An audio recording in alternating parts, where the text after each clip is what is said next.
Ramsuratkumar, Yogi Ramsuratkumar, Yogi Ramsuratkumar, Jaya Guru Raya. Yogi Ramsuratkumar, Yogi Ramsuratkumar, Yogi Ramsuratkumar, Jaya Guru Raya.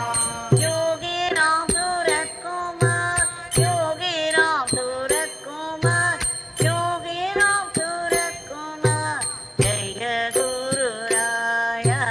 Yogi Ramsuratkumar, Yogi Ramsuratkumar, Yogi Ramsuratkumar, Jaya Guru Raya.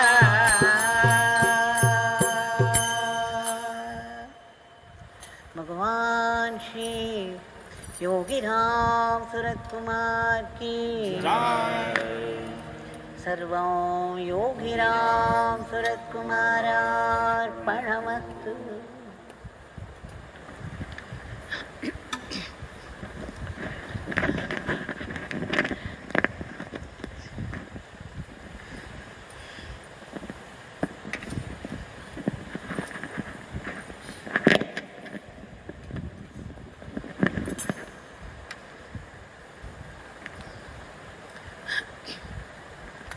As usual, let us be grateful for this great opportunity to be able to sing Bhagwan's Divyanama for one more hour together, right in the vibrant presence of Bhagwan.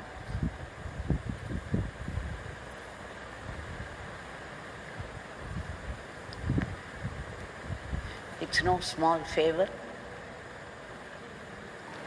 It's a great blessing.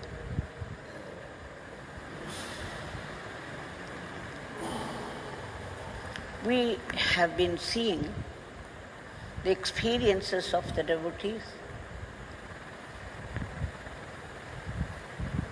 that is, the ocean of grace. Let us experience, let us enjoy a drop or two.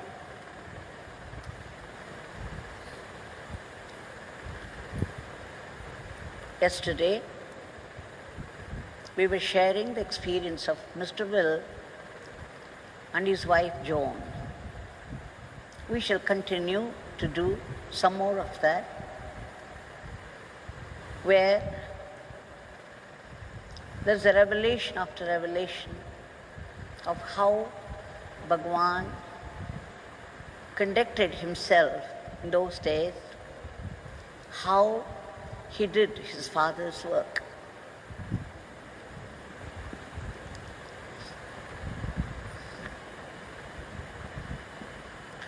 Mr. Will and Joan,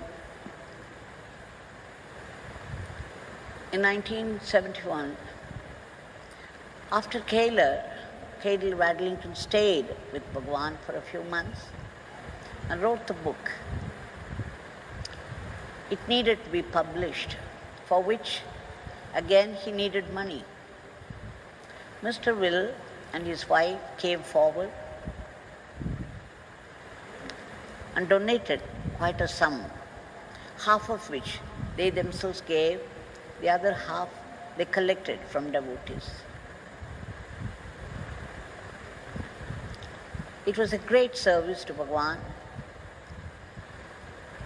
so much so, when they came to India to have darshan of Bhagwan, Bhagwan welcomed them with his arms open. In fact, when he wrote letter, he wrote back to say that they have done a great service, not to this dirty beggar, but to the whole cosmos, the whole universe. Because of their help, the book came out, and because of that, he could continue to stay in Tiruvannamalai and do his father's work. So he said, Mother India is always open. Her arms are open to them. So when these people came, they stayed for about 4 months. Every day, Bhagwan would ask them to come in the night. And they would spend about 8 hours with Bhagwan. And 2 weeks, they were able to spend 24 hours with Bhagwan. And Mr. Will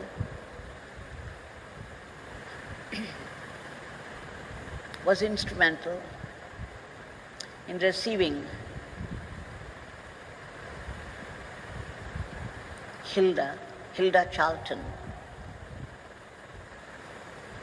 People know her. She was giving talks there in a church in New York to some 300 people, her devotees. She called her kids. And every weekend when she was talking about India and the great saints, she would make a special mention of Yogi Ramsuratkumar. Even before she met him on the physical plane, she once sent a letter, we saw it yesterday, that she folded it several times and sent it through Mr. Lee. And when Bhagwan received the letter, he reciprocated. He also folded it several times, just the way she did. Some language between the two of them at their level of communication. And after that, Hilda wanted to come and see Bhagwan in 1978. So when she wrote to say, Bhagwan was very happy. And on the day she arrived, he gave instructions to Mr. Will to go and receive her.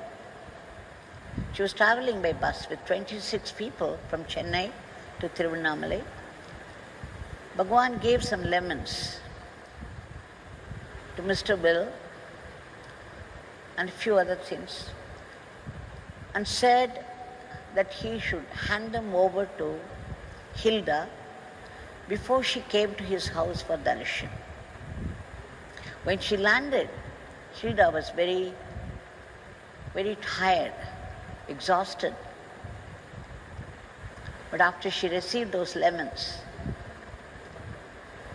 and with the excitement of meeting him, she landed in Tiruvannamalai at about 11 o'clock in the night. And because of Bhagwan's instruction that she must come straight to his play, though she felt exhausted, but after she received those lemons, she felt much better. And as she approached the house, she was exclaiming that there were golden lights. The whole area was filled with amazing golden lights. Though 26 people had come with her, Bhagwan allowed only 7, which included Hilda and Mr. Will, which meant just 5 more people with them. So Bhagwan, when he received them around 11:30, 12 o'clock, midnight, he took her straight inside the house, and then he garlanded everyone. They all had garlands. He took the garlands and he garlanded them. And then he garlanded Hilda also and said, "You please keep this mala always." And there were 2 kids with her, Shanti and Valli. One was 7 years, the other one was 9 years. And one of them was clairvoyant. As soon as Valli saw Bhagwan, seated inside the house, her mouth dropped. She was gaping at him, staring at him. And Hilda knew something was on. And then she persuaded her to say what she was seeing. Is that aura? Valli said yes. And Hilda asked her, what does it look? How does it look? What does it look like? Valli said, there's a golden hub in the middle, but it keeps on extending, extending, extending from horizon to horizon. The aura of Bhagwan Yogi Ramsuratkumar. Amazing.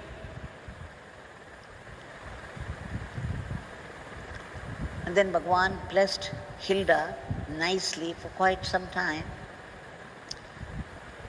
And Hilda had some questions to ask. She wanted to know if she should continue teaching, to which Bhagwan said, yes, you have to. And then she asked him a very good question, which is meant for all of us. She asked him, what should be a devotee's kinship with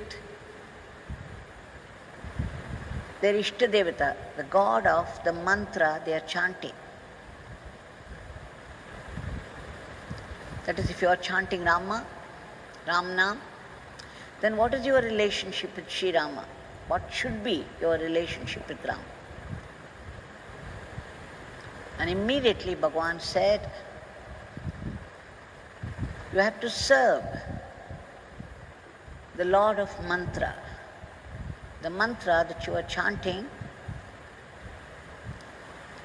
along with the mantra that you are chanting, you must serve the Lord of the mantra.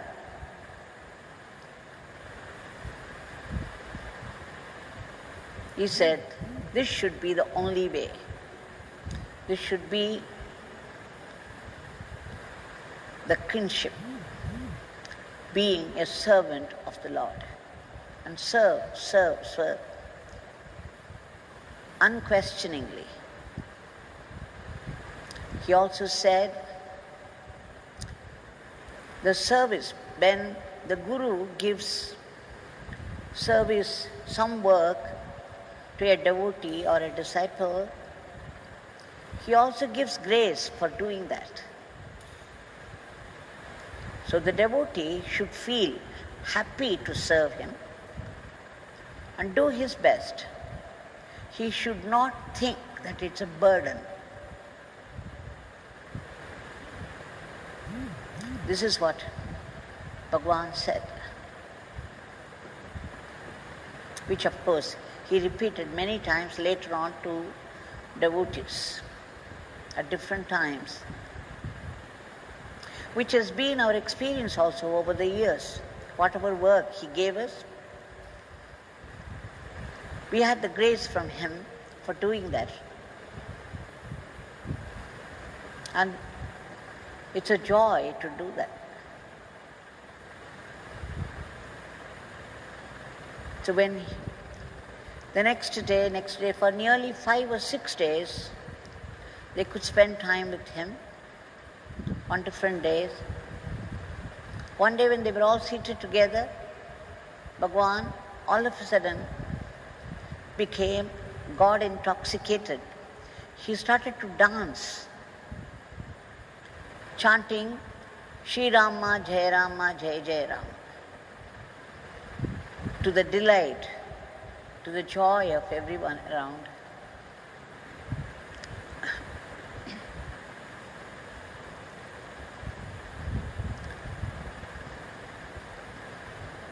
He blessed every one of them nicely. And Mr. Will says that being with Bhagwan 8 hours a day, because they could go to him only in the night. And Bhagwan, after sending off Hilda and other people, these people continued to be with them. Mostly in the night, after 9 o'clock, they would go spend time with him, and that was just outside the vessel shops. Swami had a very torn mat to lie upon, and he would not let them sleep also. I believe he kept talking. If they felt like lying down, he would say, "Get up." And then he would keep on talking about God. In the daytime, he always said he was a dirty sinner, a dirty beggar. But in the night, with such beauty, a majestic beauty, an authority, he would speak about God. And he would do his Father's work, the tremendous cosmic work that he was doing, which he called his Father's work, mostly in the temple. So he would not encourage people to come to the temple and see him. All his devotees knew that. They would not come and trouble him. But if somebody should come, and if he saw them, immediately he would collect his coconut shell and the hand fan and run away from the place.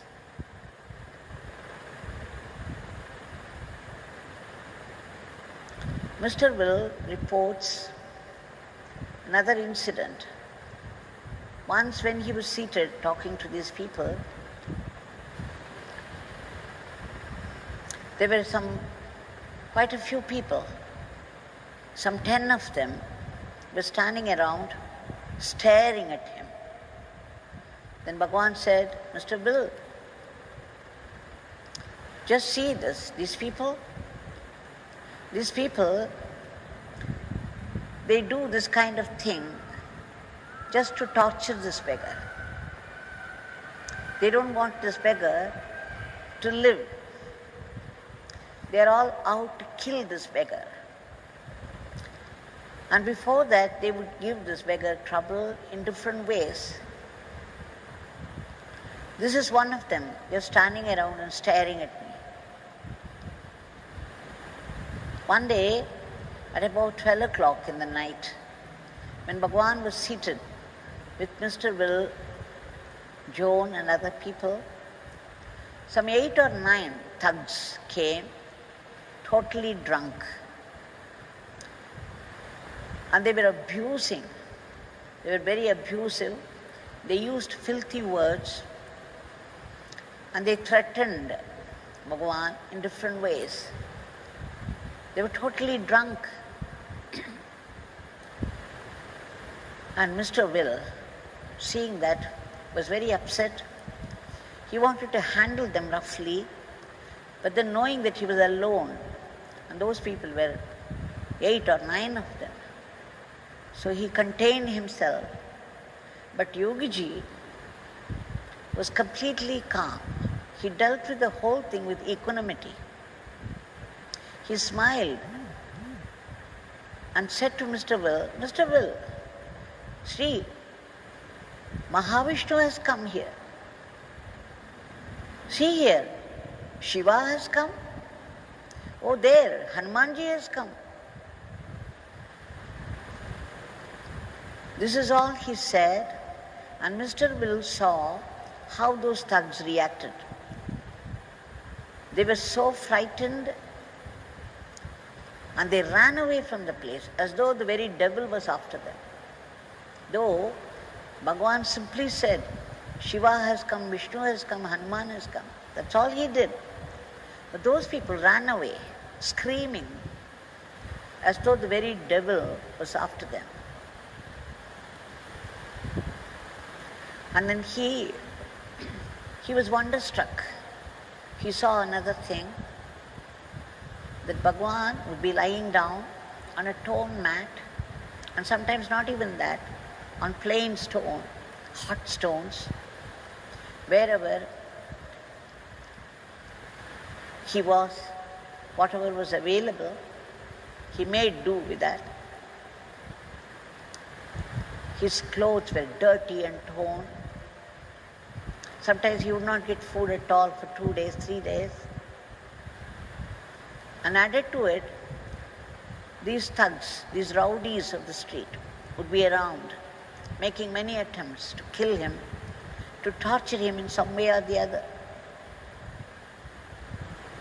Amidst all that, Yogiji would be lying down, and there was such fullness about him. This is the word he uses. As though he was completely happy, fulfilled. There was no disturbance about him. And then Mr. Will says, here he was surrounded on all sides, all adversities. But amidst all that adversities, he was happy, he was joyful, he could laugh, that inimitable laughter of his, which drew the whole world with him.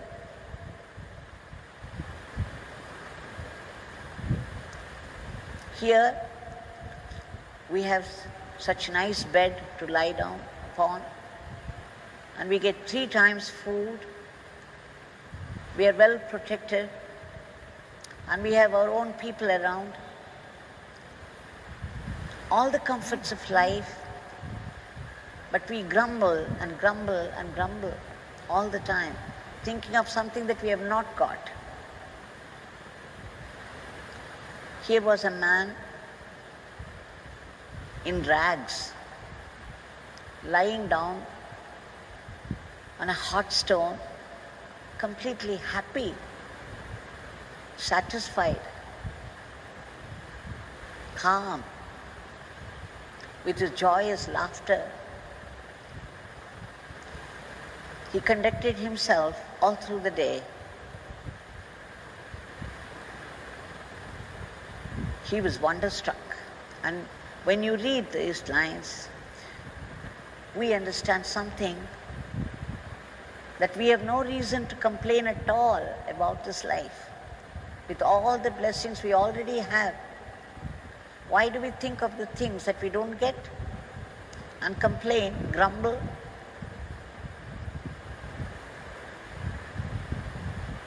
This is what we have to learn from him. He lived it every moment. If he went for long walks with these people, he would carry a bundle of peacock feathers, and he would hold it in the front straight, like a king would hold a scepter. And he would be walking very fast. These people would have difficulty catching up with him, and all of a sudden he would stop and say, "Stop."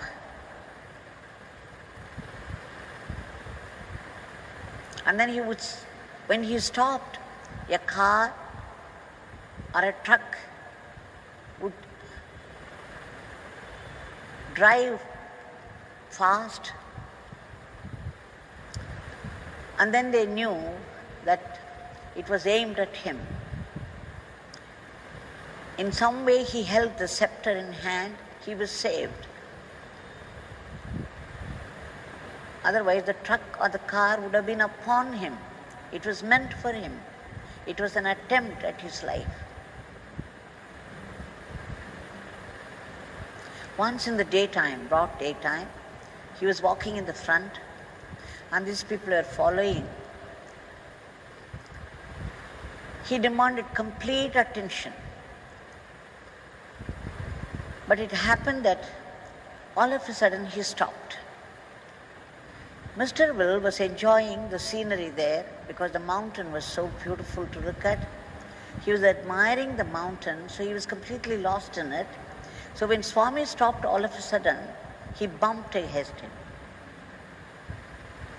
And Swami got wild. He was so angry. He shouted at Mr. Will, "Mr. Will,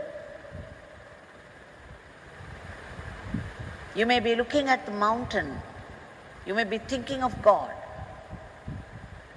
but this beggar tells you when you are with him, you must be very attentive. You don't have to think of God, you don't have to think of anything. Just pay attention to him. This work is very important. Don't think of God, don't think of sadhana, don't think of beauty of this and that. Your whole attention must be with this beggar. A lesson for all of us. Even today we are serving him. Bhagwan says, don't worry about your sadhana. Don't worry about this and that. Don't get distracted by the beauty or by anything else. Your whole attention must be on the work, the service that you do to this beggar. That will do. Indeed, once two girls came, two German girls, ladies came to him. He was very happy to receive them. And then he said, you people have been writing so many letters to this beggar. You have been serving this beggar in so many ways. This beggar doesn't even bother to write back. And they laughed and said, no, Swami, just writing letters to you is enough for us. And then just before they left, they asked Bhagwan, Swami, what should be our sadhana? They were going to Kasi, they were going to Banaras. So they asked Bhagwan, what should be our sadhana? Bhagwan said, this beggar will do your sadhana. You are thinking about this beggar and you are serving this beggar in many ways. That will do. This beggar will do your sadhana. You don't worry. This is again for all of us. We have to engage ourselves in his service with our full attention. Any work that falls into our hand from Bhagwan, we just have to pay full attention and do the work for his sake, and whatever is meant as sadhana, Bhagwan would take care of it. We don't have to bother about self-realization. We don't have to bother about visions of gods. Our very service with rapt attention, service to Bhagwan is our true sadhana. He will take care of the rest. This was his assurance. One day, when Mr. Will was seated, the very first time when he came, he, his wife Joan, and Mr. Kaler, the three of them went in search of Bhagwan. They found him in the field under a tree. So they sat around and they went into meditation. Mr. Will, for the first time, when he was meditating, he found a golden light inside. And the light was moving round and round and round inside. He was completely lost in the experience, in the joy of the experience. And suddenly he heard the faint voice of Bhagwan saying, Mr. Will, come out, come out. What are you doing there? Don't go that side. No tea, no coffee, no cigarettes are available there. Come to the side. And Mr. Will somehow replied, I don't want to come. I don't want to leave this and come. This is enough for me. I'll be here. I will stay put in this. And again Bhagwan shouted, Mr. Will, come out. Don't go that side. Come this side. Tea is available, cigarettes are available only here, not on the other side. And again, Mr. Will was not able to come out. He was reluctant. He was completely lost. Then Bhagwan pronounced 2, 9, 0, 8. And when he said 8, instantly Mr. Will was back in the body. He became conscious of his body, his identity with the body. And then Bhagwan said, 2908 is your number. Oh, this is your number. Who could understand all this? But Mr. Will says he had never had such experience before. That it was a revelation to him, and he understood Yogi Ramsuratkumar was his guru.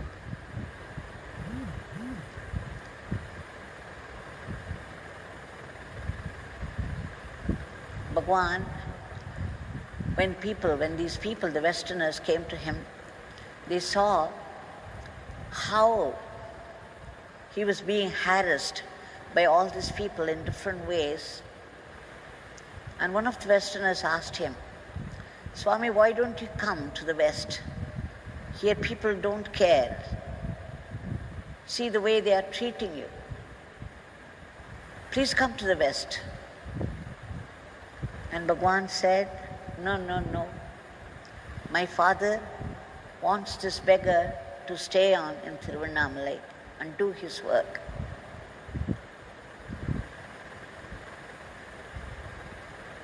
He is very happy. He is pleased with this beggar's work. This beggar cannot come anywhere. Father won't allow this. He was saying one day that 3 times people attempted to put something in his eyes while he was sleeping. They would put something on his eyes and run away, and the next day morning when he opened his eyes, probably hot chili powder. The 3rd time he really got into trouble. His eyes were sore, painful, and his eyesight became very dull. Such things were going on all the time. And then he said, if a candle has to throw light, it has to burn.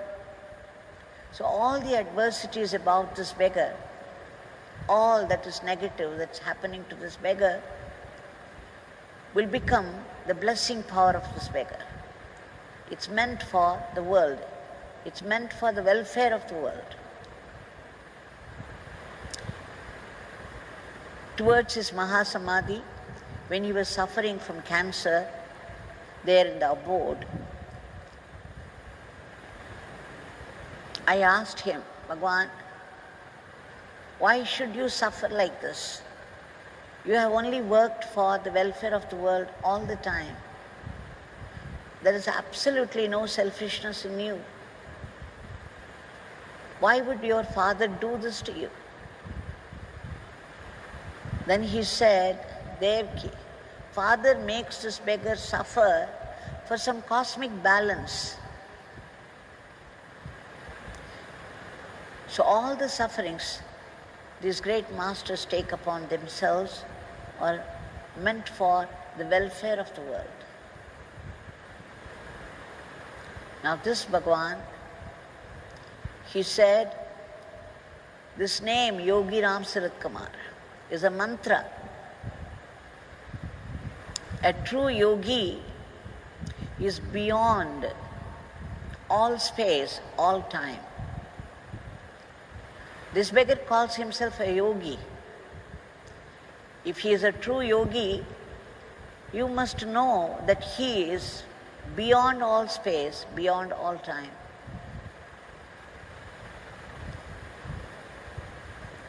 He is the past, he is the present, he is the future. And there is no place where he is not. And he is beyond past, present and future. He is beyond the space, here, there, everywhere. So those of us who chant this mantra, Yogi Ramsuratkumar, must remember, he often said Ramsuratkumar is not a mantra. It is the name like any other name. If you do not add yogi to that, it's no mantra. So he was very particular that we should pronounce Yogi Ramsuratkumar. And yogi means that divinity, that one divinity which is beyond the beyond, the beyond all space and time. He added, the blessings are pouring from the divine all the time like rain. We have to pay attention to that. We have to learn to receive this. Now that Bhagwan is here in front of us in the form of his murti with his hand raised in benediction. And there's a constant flow of grace. And we have been fortunate to chant his name, Yogi Ramsuratkumar. Every time you chant Yogi Ramsuratkumar, the Nama means presence, the vibrant presence of Bhagwan. And so, to this embodiment of boundless grace, boundless compassion, let us submit our prayers today. Bhagwan, there is nothing that you do not know, nothing that you cannot do. We seek your immediate divine intervention to free the entire humanity from the clutches of this terrible Rakshasic virus and bring back a dharmic normalcy in every aspect of life, everywhere. And Bhagwan, enter all those vaccines, medicines announced by those medical researchers, make them work so that this virus is killed instantly and once for all. Please save us from the downfall of economy.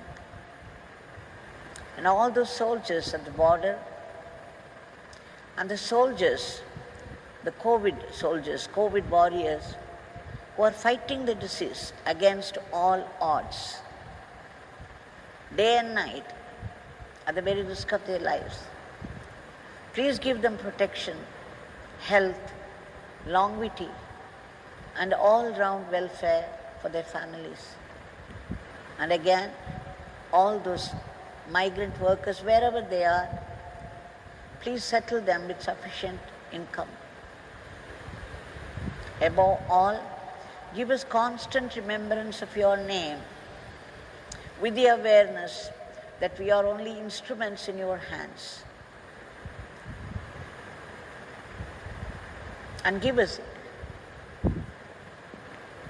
We pray soulfully, intensely for immediate relief from this unprecedented situation